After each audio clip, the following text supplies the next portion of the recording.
नमस्कार मित्रांनो.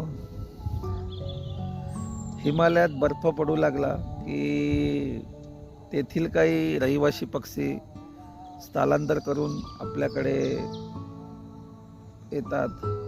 असाच एक छोटासा पक्षी ज्याचं नाव आहे ब्लू थ्रोट, ज्याला आपण निळकंठ किंवा शंकरही म्हणतो. असाच एक हा छोटासा पक्षी, फार सुंदर असलेला पक्षी स्थलांतर करून भंडाऱ्याला आलेला आहे.